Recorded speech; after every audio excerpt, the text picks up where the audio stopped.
Welcome to the Leading and Learning Through Safety podcast, where we discuss the technical and people side of safety. Safety should be your primary leadership tool for discovering more about your people and culture. Your host is Dr. Mark French, also known as the Safety Dude. Mark is a credentialed, experienced, and passionate professional with experience in automotive, food, chemical, nuclear, e-commerce, and energy sectors. He is going to share information and anecdotes from years of experience in the people side of safety based on industrial and organizational psychological theories. Safety is so much more than a technical skill. It is a motivational need that defines the culture of your organization. Employee safety is a meaningful business practice that makes a direct impact on everyone through direct behavioral engagement. That is why your organization should be using safety as a key method to learn about your culture and lead your teams. Thanks for joining this episode as we talk through current issues in people management and how they impact our everyday workplace. And welcome to the Leading and Learning Through Safety podcast. Hey, I am your host, Dr. Mark French, and I am always happy that you've joined me for this 20 minutes of talking about safety, and not just physical safety, but psychological safety. The safety that we need to have in the workplace that I feel like is lacking and is improving, but always seems to continue to be lacking in a lot of places. And so this week I want to talk about this is something that has been weighing on me for a little bit, and I think it finally crystallized to me. Of course, we'll call it a shower thought. I'm sitting there thinking, reflecting, and it hits me like this is what you want to talk about. And so skipping ahead to some other things I wanted to talk about, I'm going to go here first. And this is what I almost want to call all in for safety or all in for people.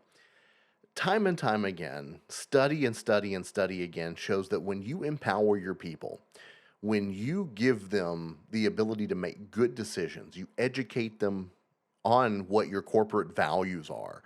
What are we looking for? You give them the vision, you give them the mission, and then you empower them to go and do it and make decisions.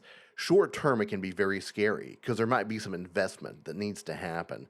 But long term, it creates such a dynamic change in an organization. We certainly Built to Last, Good to Great, The 7 Habits, 21 Irrefutable Laws of Leadership. If you case study some companies that have had longevity and longevity with growth, it comes from when they talk about people empowerment.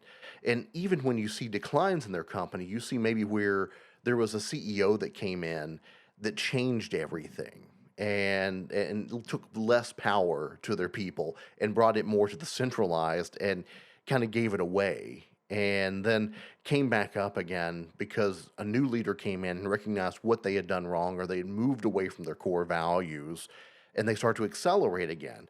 Sometimes you can't fix it, sometimes you can.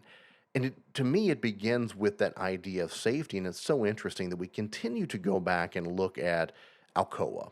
That seems to be like the gold standard of a leader who years and years and decades ago stood up and said, we're going to do safety, we're going to rally behind it.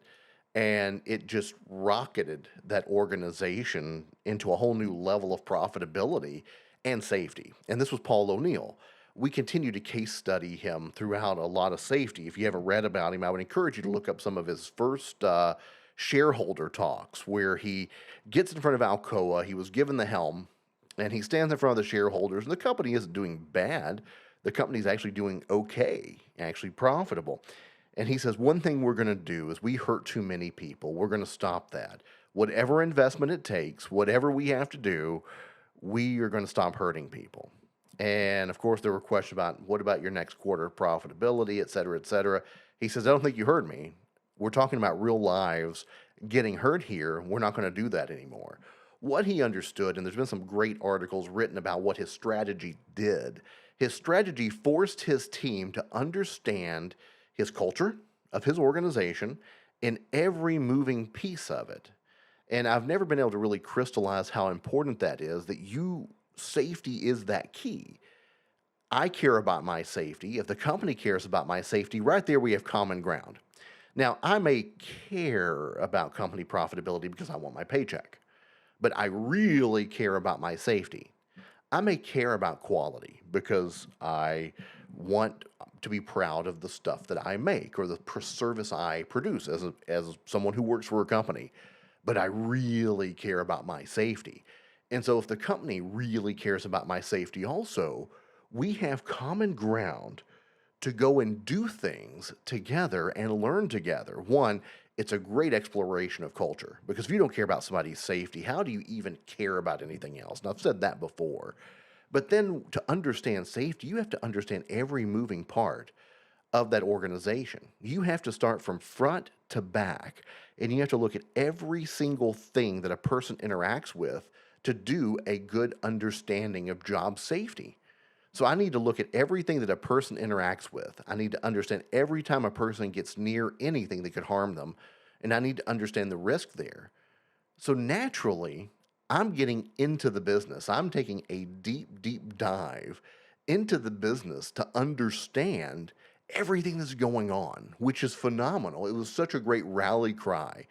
And yet it is so scary to do because it takes such a huge investment. So many times, I feel like businesses in particular, and certainly I am one also, I'll tell a story probably in the second half about that, of where it's almost like you walk up to the pool and you're like, you know what, I need to just go in.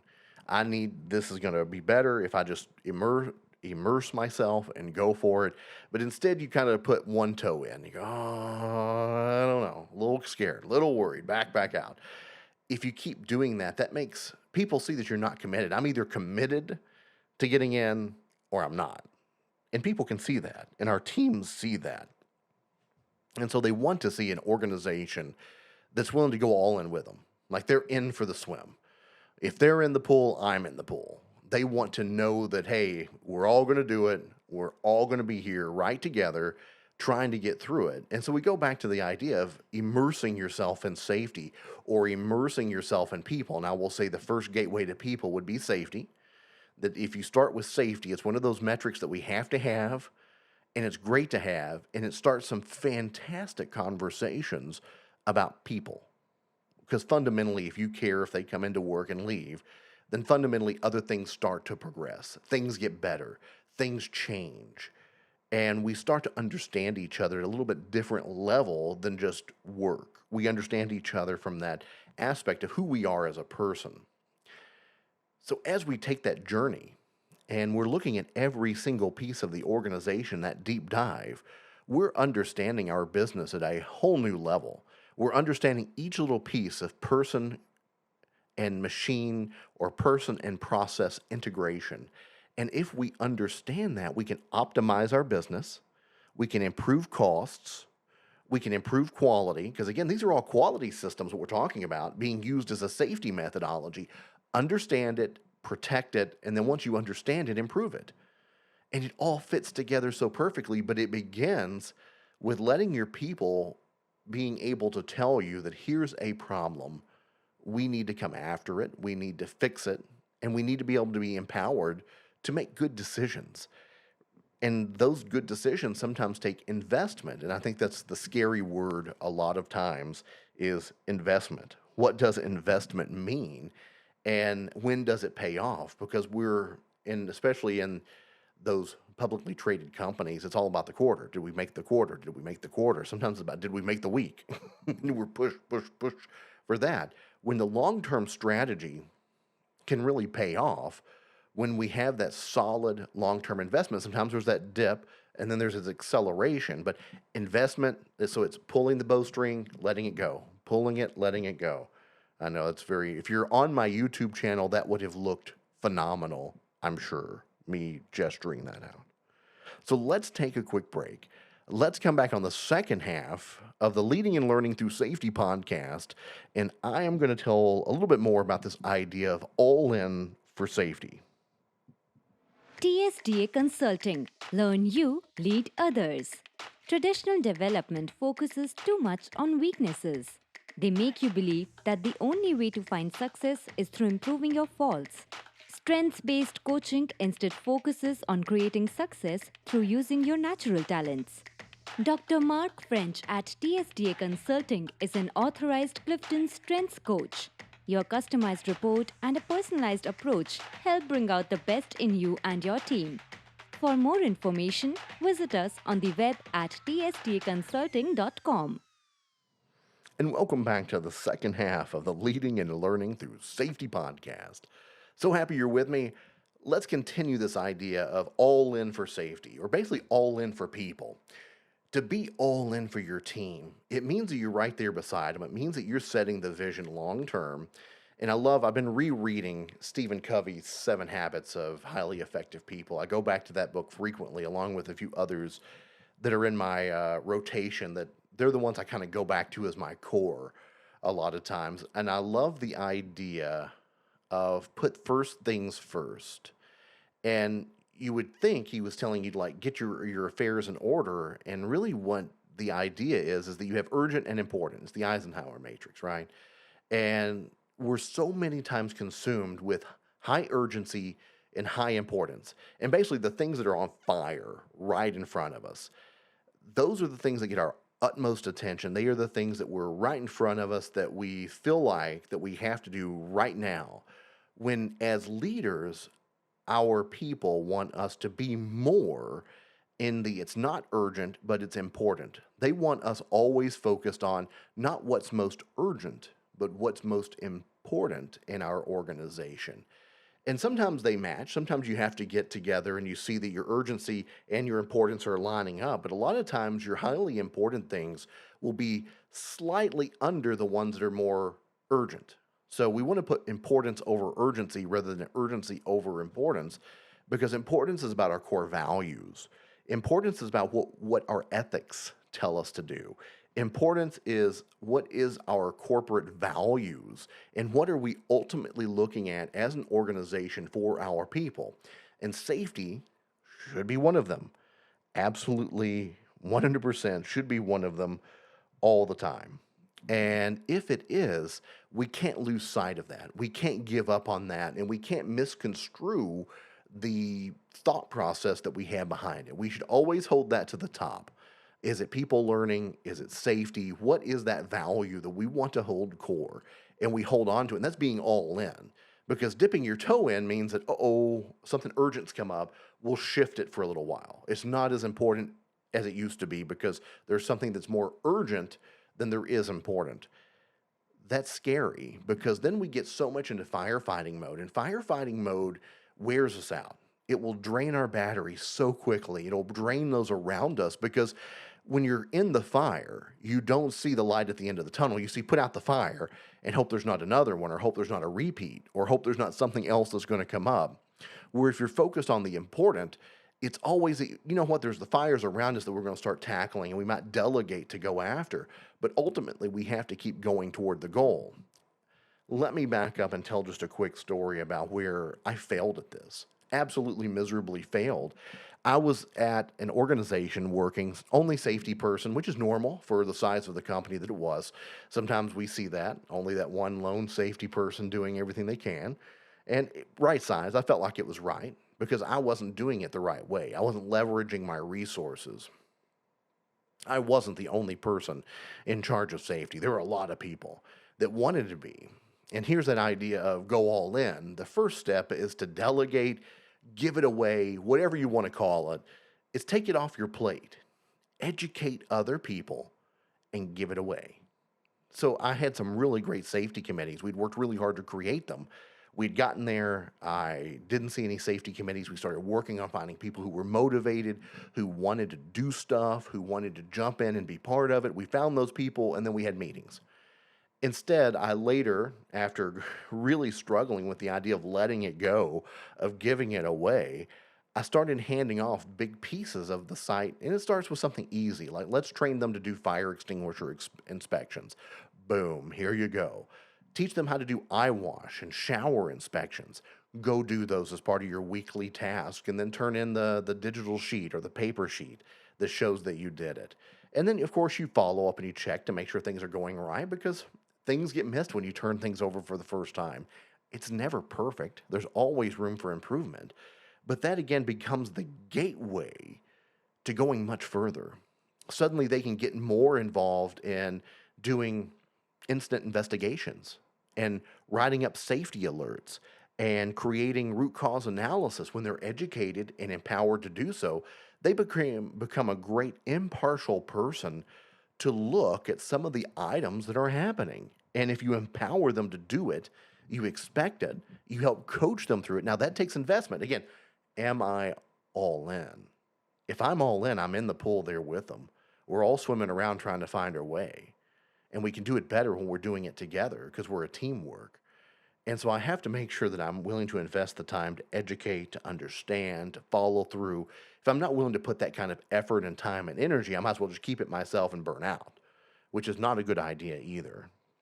So I encourage you to think about, what is it that we can give away? What is it that we can hand off to that next person, to those people who are eager to learn, those committees that we have? How can we empower them? How can we listen more to what our team is telling us and what we need? They were great once we got it started, and I can't tell you how hard that was for me early in my career, mid-career, giving those things away that I thought were, well, this is inherently the safety manager's task. And I didn't see it as an opportunity to empower someone else to go into the system and to come back out and give me feedback on what needed to be improved. And that was just the beginning of how we were able to really change the way that we looked at safety, because suddenly it wasn't just me, it wasn't just the supervisors, it was more people. It was more interaction, and there was more elements of feedback that we could be given. And I had to sit through a lot of seminars and success stories of how people had done this in the past and handed it off, not even studied some of the case studies of when you really empower people. And even I was really stuck in trying to do it. So there is certainly an opportunity there to always make that change, empower that person, find someone, and as an organization, start to make that change. Starts from the top, that we have to make that decision that our people is we're going to be all in with them. We're going to be all there in it and going. So I really appreciate you joining me on this episode of the Leading and Learning Through Safety podcast. We've reached the end of another great episode here. I want to remind you, coming up in May, Louisville, Kentucky Safety Conference. I will be there talking about safety, the gateway to engagement. I'm also going to be set up there with a booth, do some live podcasting. Come by if you're in the area. I would love to do a quick interview with you, have you as part of the podcast. Again, if you go to my webpage, tsdaconsulting.com or markafrench.com. You can find all my social, running the new YouTube channel, got a cool backdrop, I'm wearing a cool t-shirt today. Hopefully that's motivation to go and subscribe to my YouTube channel. So really appreciate you joining me. Until next time we chat, stay safe.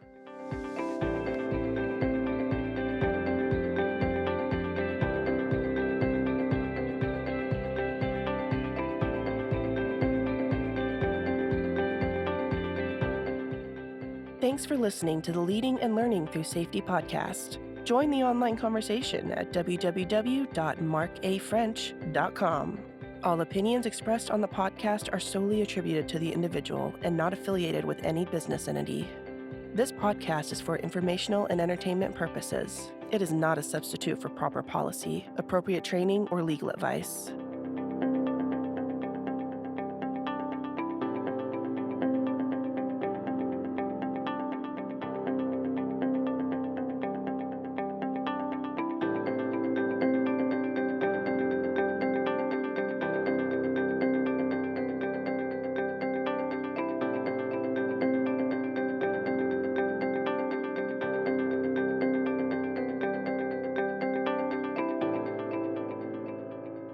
This has been the Leading and Learning Through Safety podcast.